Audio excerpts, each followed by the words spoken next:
This could be Europe's new front line. I've come to Estonia to show how it's preparing.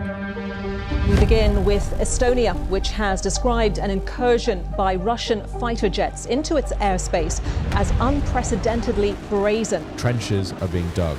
A Baltic defence line is under construction. Drone units are being trained. This isn't hypothetical, this isn't a drill, this is real, and it's happening fast.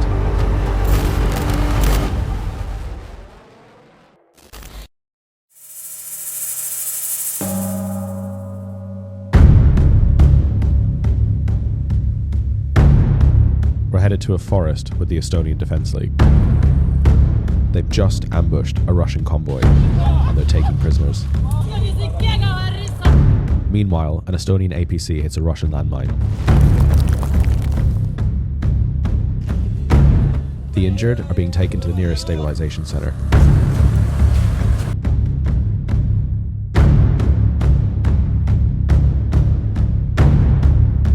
We get to the stabilization point. The entire military base comes under an air attack.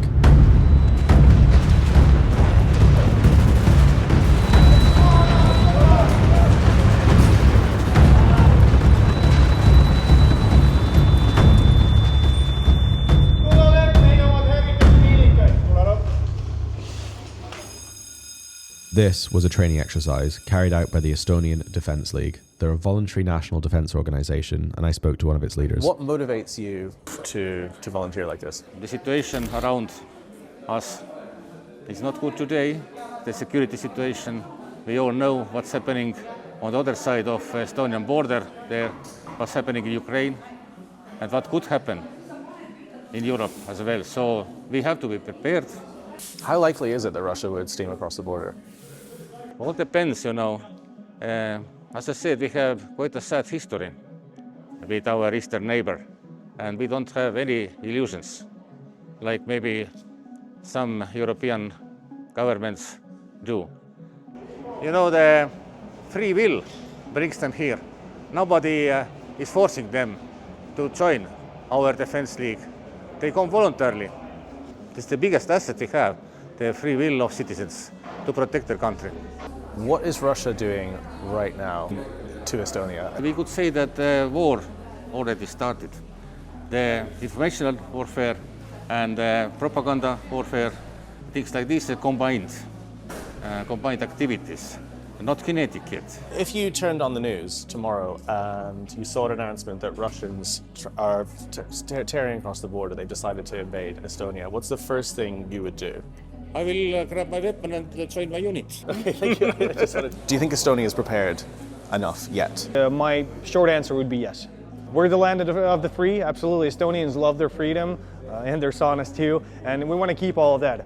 But most of the Estonians, they would rather die than surrender to Russia. Like I've heard one Estonian throw in a good saying that if we are to die, we're going to take at least 10 Russians with us each. The Estonian Defence League is one of the most extraordinary stories in Europe right now. In a country of just 1.3 million, tens of thousands have volunteered unpaid to train and serve. Membership has skyrocketed since the invasion of Ukraine, faster than anywhere else in NATO.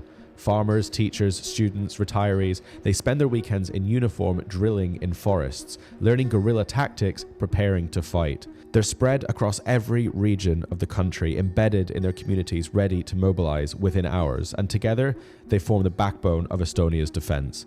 What you see here is a country transforming itself, not just an army, but a society that's decided it will never again be occupied without a fight.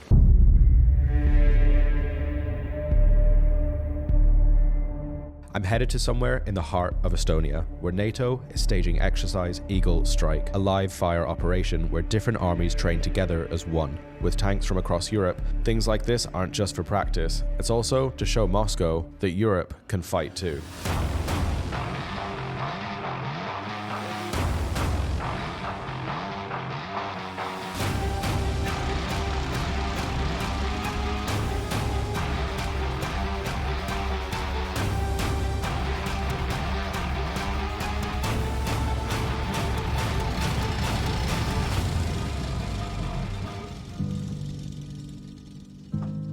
The British Army's here, so I asked them if they're prepared for the Russian threat. It's live fire training. That's probably the highest level of training we can conduct as ground forces. And today we've got kind of all aspects, engineering, artillery, infantry and armour coming together. And I think that shows our readiness and our resolve to fight. Whilst we've been out here, we've done a lot of training, and then it is just that forward presence for NATO. And why do you think that's important right now? There's been a lot of work put in place to ensure that we are as prepared as possible for if Russia were to enter the Baltic states, for us to be able to protect and secure Estonia and then further down in Latvia with the other NATO countries. Would you say that what's happened in Ukraine has kind of strengthened NATO in some way? Yes, definitely. So we already had a presence in Estonia prior to Russia's invasion of Ukraine, but I think it has exacerbated our need to be working with our fellow ally nations, being the US, the French, the Canadians down in Latvia. So I think it's definitely strengthened that need for interoperability between the UK and other NATO ally nations. We were fortunate enough in one of the last exercises to have some individuals from Ukraine to come and brief us and also to provide some expertise on UAV and counter-UAV techniques, which is highly important, so we can really understand what it is to fight in a contemporary environment. The British major told me that Ukrainians were here teaching NATO about drones. And for a good reason. In 2025, drones aren't just changing the battlefield, they are the battlefield. 90% of casualties, all because of UAVs. So I wanted to know, how is Estonia preparing for a drone war? On the outskirts of the capital city, a new drone unit has just been set up. It's called Hawkseye. It's the country's first dedicated drone unit, and they've learned first-hand tech directly from the front lines of Ukraine. It's brand new, and this is one of their first interviews. So I haven't seen one of these outside of Ukraine before, but now I'm seeing one in Estonia for the first time. When did this arrive, and how would you describe what it is? So basically this is a drone with fiber optic cables that is assembled and produced in Estonia. So obviously we have components from China and other European and Ukrainian producers involved. So, but it actually works. So we have a dedicated polygon where we can test them. How much does drone warfare play into what Estonia is doing right now as defense? So the drone warfare lessons learned from Ukraine is playing a big part in Estonian military. We have close relations directly to Ukrainian units, so we share information, we also support them. How quickly could something like this be deployed? So say the Russians decide at 6 a.m. one morning to storm across the border with tanks. How quickly would you be able to get these in the sky? Would units be there? I don't know, maybe quite fast, let's say, because we are all around in Estonia, so Defense League drone units are in every region in Estonia, so the first responders to help infantry in that case is most likely already somewhere living near the border maybe. So this is as far as I've been, this is just this area here. Yeah, but if we consider then we have like a border with Russia, we start from crossing with Latvia, so it goes from here, and we have a lot of water behind. It is one of the biggest lakes in the area, and then we have like upper part of Narva also. You have almost like a natural water defense. Yeah, and the water is actually good also because fiber optic cable drones don't fly over the water, so this is one thing that it doesn't do. Oh really? Almost 100% of time the experience from Ukrainian units is that the cable breaks down in the water. When you go over the river, for instance, totally it's cut like in quite fast, and inside the still water it happens the same basically. The Russians are jamming actually, so they do GPS spoofing and affects almost like this part of Estonia quite often, like every day.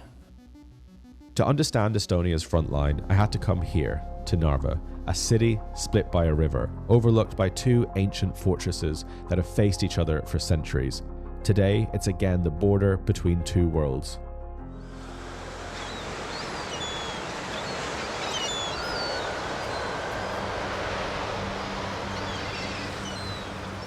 So this is Russia, which is literally meters away.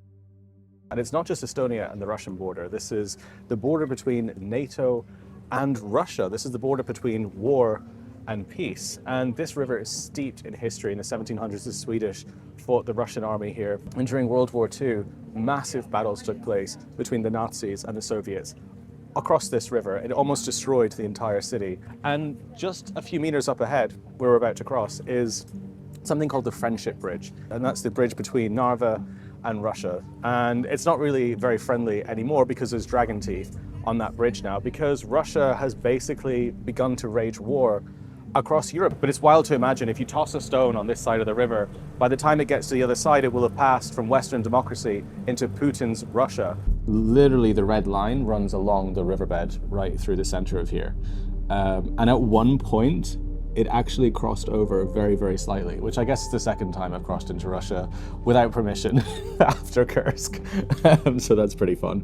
About 5 minutes up from here as well, there was a transformer energy station, and Estonia really symbolically cut that electricity tie to Russia. And you could actually see the video, I'll overlay it here, of the two electrical wires separating and that sort of spark disappearing, because Estonia now wants basically nothing to do with the people on this side of the river, because Russia has basically said that they want to take the Baltics, they want to take Estonia. And if you turn on Russian television for even a few minutes, clips like this are going viral. And what are the Baltics?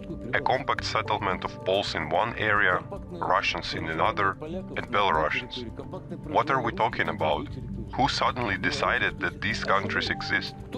This is merely the result of mistakes made by Russian imperial policy, followed by the mistakes of the Soviet Union that allowed these to become states.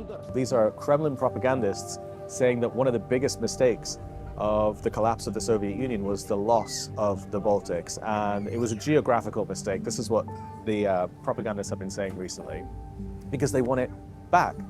We pull into the city of Narva, where over 90% of locals speak Russian. And Russian propaganda and Russian influence is rife in this town. I spoke to a couple of locals, and that became pretty apparent.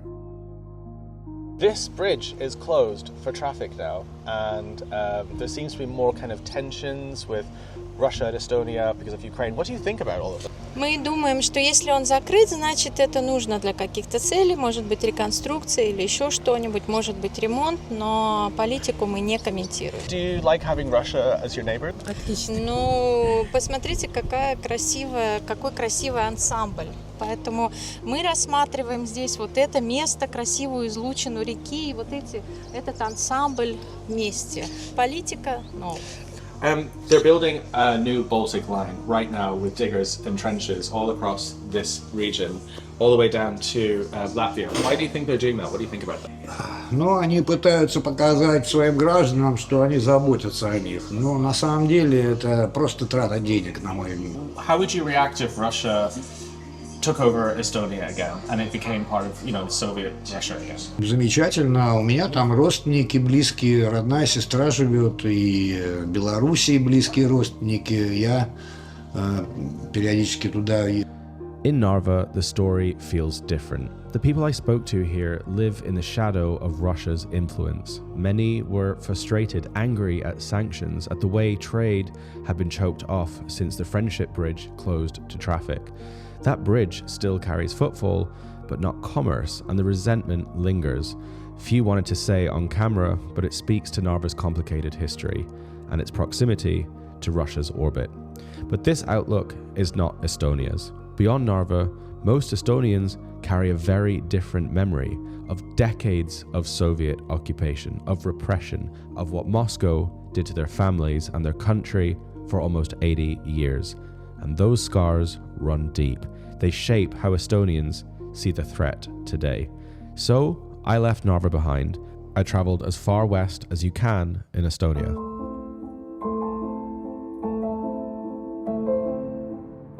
At the edge of Saaremaa, on a farm that's belonged to this family for over 3 centuries, I sat down with Janika, a woman who carries the memory of survival.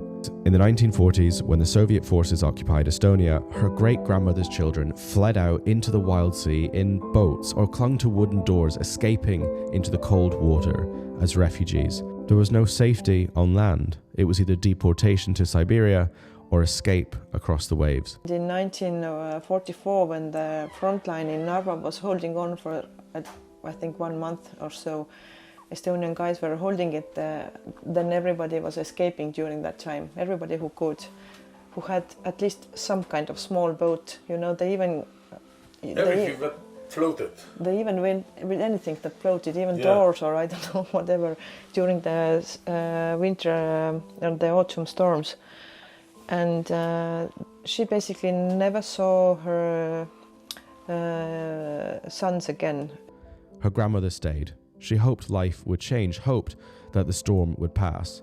But then came the Soviet trucks, the NKVD patrols, the transports rolling through villages, searching for people to hide. Children ran barefoot through the snow, hiding in winter forests.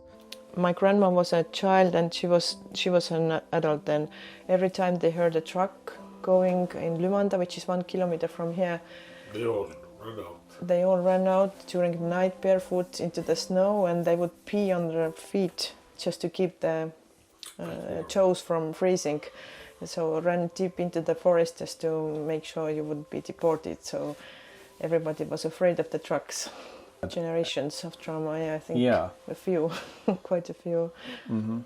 And for those on the coast, even the sea was off limits. The Soviets turned the shoreline itself into a military zone. No swimming, no fishing, no access to their own seaside. We couldn't swim. We can't swim. We can't swim because we were not allowed to go. The sea was closed. There's border guards and we couldn't get to the sea. They didn't afraid that someone come in. They afraid that we will all leave. What is it like having Russia as your neighbor? National catastrophe. Yeah. It's the only. They say it's the only natural disaster of Estonia. Yeah. We don't have earthquakes. We don't have tsunamis or nothing like this. Our neighbor is But we have just a bad, awful neighbor. That's the only catastrophe we have. Because they haven't changed in hundreds of years. They have always been like this. So. Not likely they are going to change in the future either. No way. We know that it's a question of time. When they come again. When they come again, yeah. And do you think that will happen? Yeah, I think, yeah. Who knows? Now it's realistic, yeah. Countless Estonian refugees fled this very harbour to escape Soviet occupation. They left Estonia by this harbour or this place. It was either the Atla harbour or some other coastline places where you could put the boat to the sea. Under Soviet rule, Estonia lost a fifth of its population, tens of thousands deported to Siberia in cattle cars, families torn apart overnight, forced to build railways and camps in sub-zero snow, many never returning. Speaking Estonian in schools was forbidden, churches were closed, traditional recipes, songs, even national symbols had to be hidden in secret, passed from parent to child in whispers. For decades, an entire culture was nearly erased. And these scars explain why Estonians look at Ukraine and see themselves, why they don't doubt Russia's threat, and why they're preparing now, because they know what occupation means. On my final morning, I met Artur, one of Estonia's biggest young voices. He told me that for his generation, the choice is simple: freedom or nothing. 30 years ago, we got re-independent, 1991, right? So I was born in 96, so I'm barely the first generation to live in free Estonia, and I grew up with the stories. So even I'm not free from it. It surrounds me everywhere. My grandfather was deported when he was a 4-year-old child, a little toddler. So I grew up with that. My mother gave it all to me.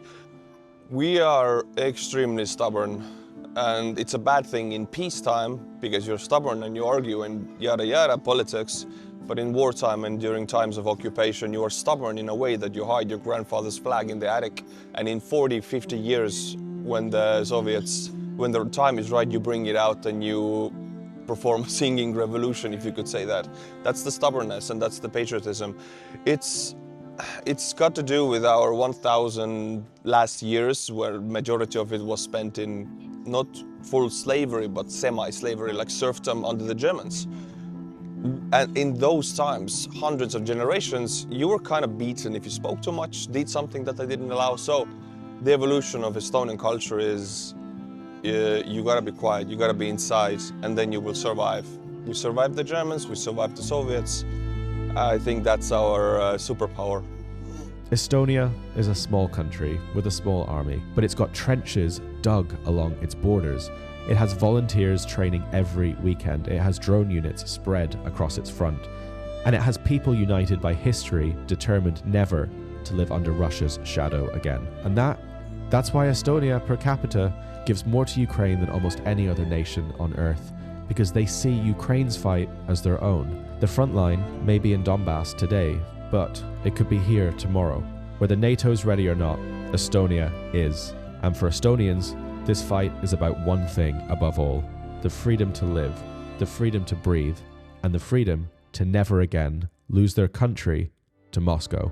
Freedom means everything for us, because we know how is the life without freedom. Even though I'm old already, but I will give everything I can, because I want my grandchildren to live in free Estonia. Well, one thing that I've noticed as well is that Estonia has such a strong national identity that it's so deeply proud of. How do you think that has survived for so long under Soviet occupation, and Soviet occupation that has tried its best to wipe out Estonian identity, and yet it's thriving more than ever? What do you think it is about the spirit of Estonia that's kept that alive? When you're such a small nation and you feel the fear of being killed or, I don't know, wiped off from the earth, then some other senses become to work, I think, or start working. You have maybe the fear of extinction. You see either the really bad side of humanity, but you also see the best side of humanity. And the best one keeps you alive, basically. So this is what I think also when you live under terror or under occupation, this is what it is. Just humanity saves this. We won't be, just like Ukrainians, it won't be easy.